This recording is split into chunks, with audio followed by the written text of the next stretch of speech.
Kemudian tokoh-tokoh yang hadir, saya sapa Kang Deddy Mulyadi, Ya Pak. tokoh Jawa Barat. Jadi saya ingin mengucapkan selamat atas acara yang diselenggarakan. Memang Kang Deddy ini sangat perhatian terhadap seni budaya dan terhadap Sunda sebagai bagian daripada negara kita yang kita cintai. Saya sekarang bicara dari lembah Bukit Hambalang di Desa Bojongkoneng di Kabupaten Bogor. Jadi saya ingin menyampaikan bahwa upaya-upaya untuk selalu memperhatikan keadaan, kebaikan, kesejahteraan rakyat ini sangat penting. Dan untuk itu sekali lagi saya berterima kasih kepada Kang Deddy Mulyadi yang berinisiatif untuk membuat acara-acara seperti ini. Memang ini harus kita jaga, budaya kita harus kita lestarikan, karena budaya ini adalah warisan nenek moyang kita. Kalau bukan kita yang menghormati dan menghargai budaya kita, siapa lagi? Bangsa yang besar, bangsa yang kuat adalah bangsa yang menghormati budayanya sendiri.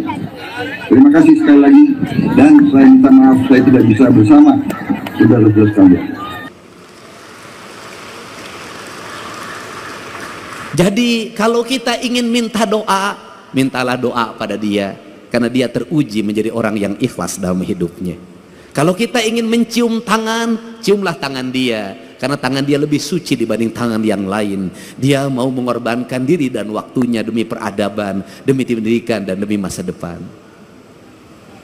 Apa yang hilang di negeri ini hari ini?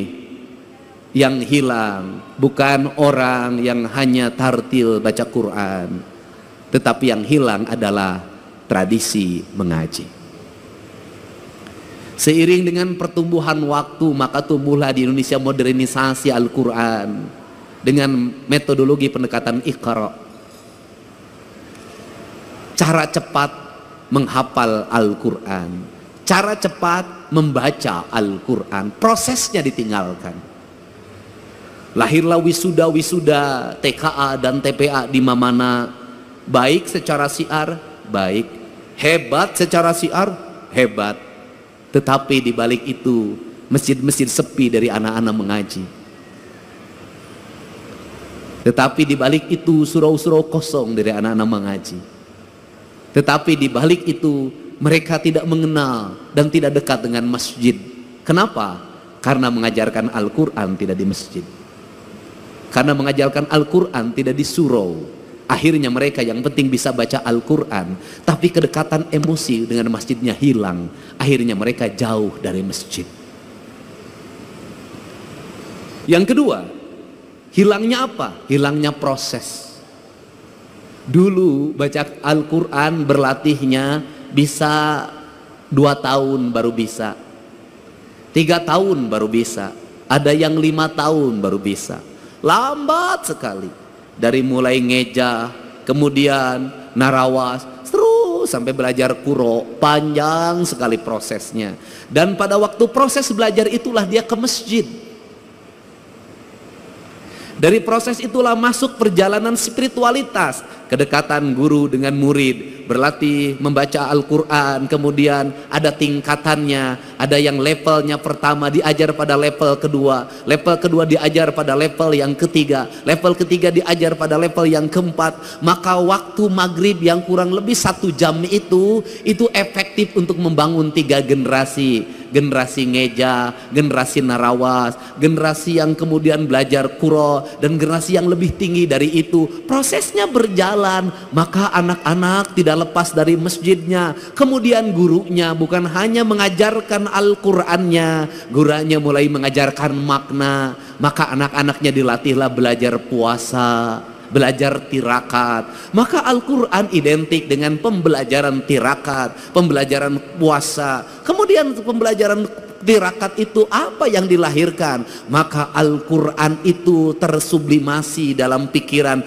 dalam relung bawah sadarnya. Karena lahir dalam relung bawah sadarnya, maka ucapannya bisa jadi tidak tartil, karena ustadznya ustadz kampung. Tetapi ingat, dalam ucapan yang tidak tartil itu lahir makna keikhlasan, karena dia bersenyamayam dalam jiwa yang bersih. Jiwa yang bersih itu celik putih, cerak herang, cang bulan 14, jalan gede Sasapuan, tegenek temalek Balumbang Timur Narawangan. Apa yang terjadi? Ucapan-ucapan dari ayat Al-Qur'annya saciduh metu saucap nyata. Maka doa-doa pendeknya menjadi doa-doa yang sampai tembus ke langit-langit ilahiyah. Doa-doa pendeknya menembus batas, menembus pandang.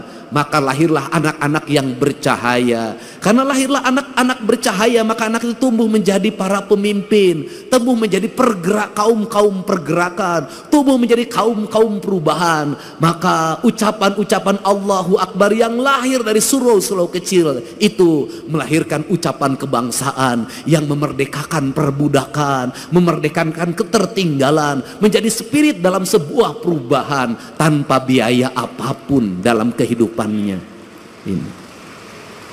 Maka berhati-hatilah ketika siar sudah begitu besar, ketika anggaran semakin membesar, bahkan jadi anggarannya sangat besar. Ada dua sisi mata pedang.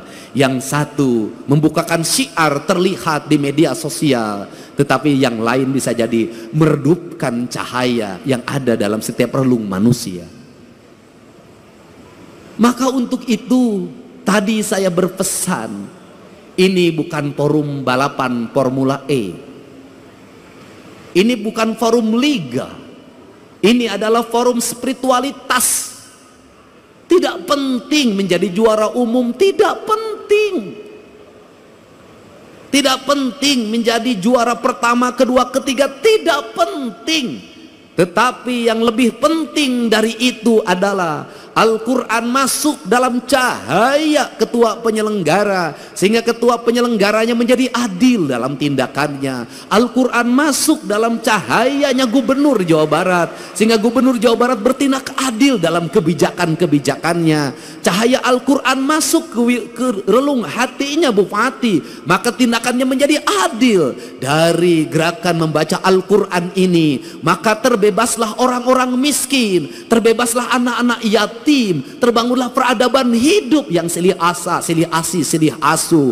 Maka disitulah Al-Quran menjadi cahaya.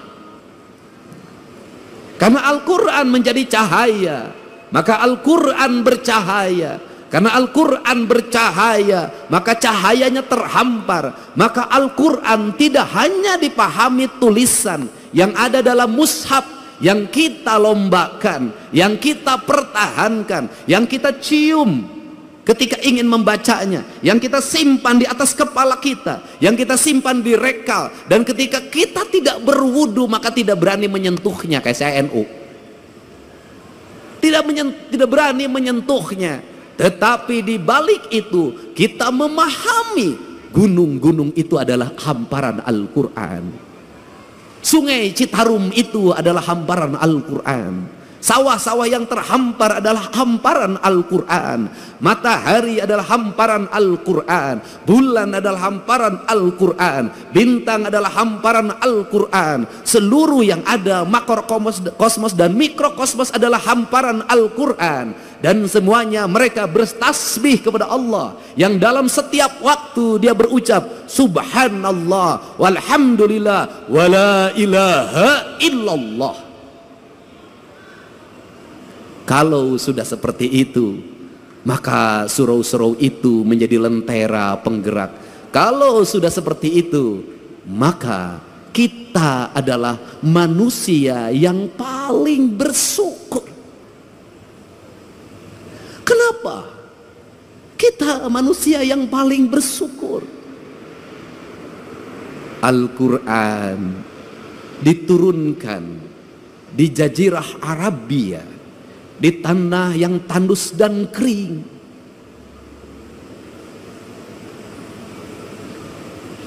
Di mana orang mengalami kesulitan untuk mendapatkan air. Kisah Nabi Ismail dengan Siti Hajar, bagaimana dia harus bolak-balik antara Safa dan Marwah untuk mendapatkan air. Begitu beratnya untuk mendapatkan air. Rumput-rumput mengering, batu-batu bertebaran, debu-debu berserakan. Di tempat-tempat di mana manusia mengalami kekeringan alam, lahirlah kekeringan hati, lahirlah kekejaman. Maka Allah menurunkan cahaya yang paling lembut hatinya, yang paling lembut hatinya. Siapa? Rasulullah Shallallahu Alaihi Wasallam. Lembut. Karena kelembutan itulah Al-Quran diturunkan. Tidak mungkin Al-Quran turun, nur cahaya kebenaran yang hadir ke hatinya Kanjeng Rasul, kalau Kanjeng Rasul tidak memiliki kelembutan hati yang lebih lembut dari sutra apapun, tidak mungkin. Maka dari kelembutan itu lahirlah ucapan-ucapan yang lembut. Dari ucapan-ucapan yang lembut itu lahirlah ucapan-ucapan yang indah. Dari ucapan-ucapan yang indah itu mempengaruhi pikiran manusia lewat telinganya, karena lahir gelombang elektromagnetik yang dipancarkan dalam kekuatan spiritualitas, di mana angin-angin yang keras, debu-debu yang bertebaran dikalahkan oleh gelombang Al-Quran yang mempengaruhi pikiran manusia. Maka Allah itu berbuat adil. Al-Quran diturunkan di tanah tandus itu.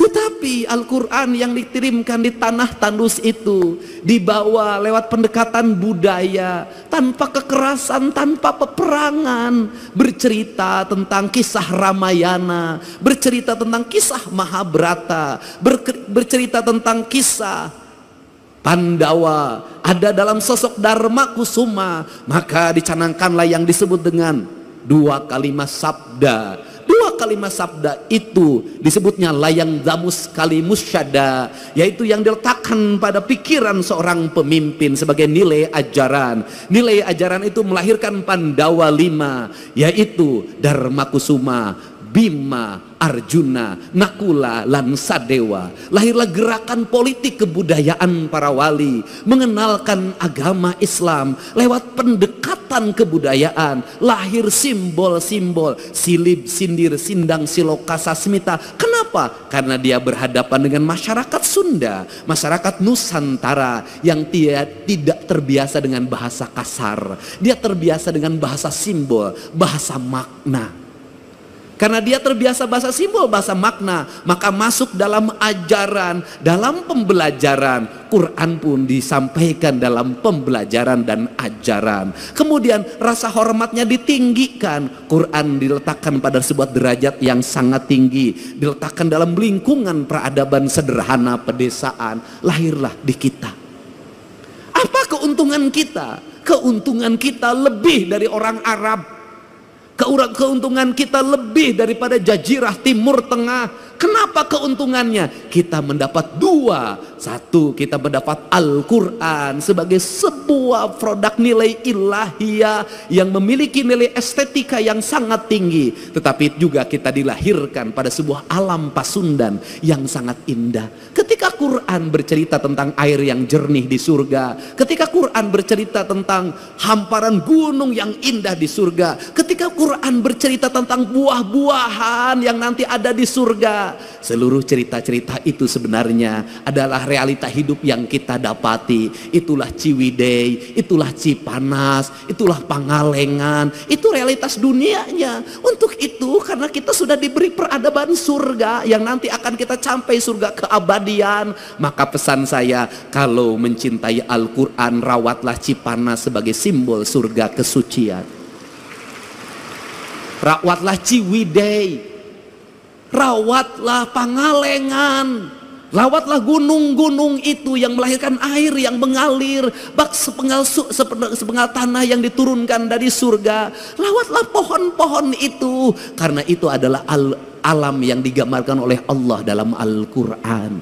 Jangan terbalik. satu sisi kita sangat memaknai Al-Quran dan menghormati Al-Quran sebagai ayat yang tertulis, tapi di sisi lain tangan kita merusak alam, padahal itu adalah ayat yang tidak tertulis. Jadi saya tidak mau lagi dengar ke depan, mudah-mudahan saya akan berusaha dengar Cipanas, berubah pikirannya menjadi jelek. Dengar Ciwidey, berubah pikirannya menjadi jelek. Dengar Pangalengan, berubahlah pikiran menjadi jelek. Saya ingin ketika mendengar itu, maka denyut nadi kita berkata, ya Allah, ku dapatkan surga di tanah Sunda. Suatu saat surga itu tetap akan terjaga sampai aku bertemu denganmu di alam surga keabadian. Prinsip kemahaindahan. Untuk itu saya mengucapkan terima kasih. Pada hari ini kita bersama-sama memaknai makna-makna Al-Quran, memasukkan Al-Quran dalam relung batin kita sebagai bentuk cahaya atau nur yang menuntun kita dalam indera alam bawah sadar kita.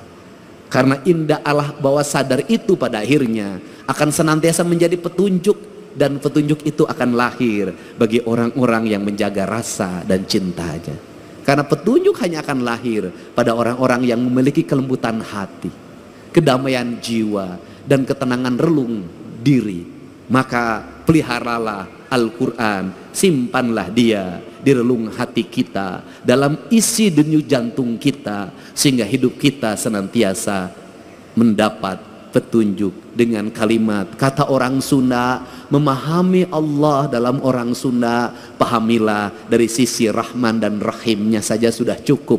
Insya Allah akan hidup tenang, tentram, dan bahagia, walaupun tetap menjadi duda.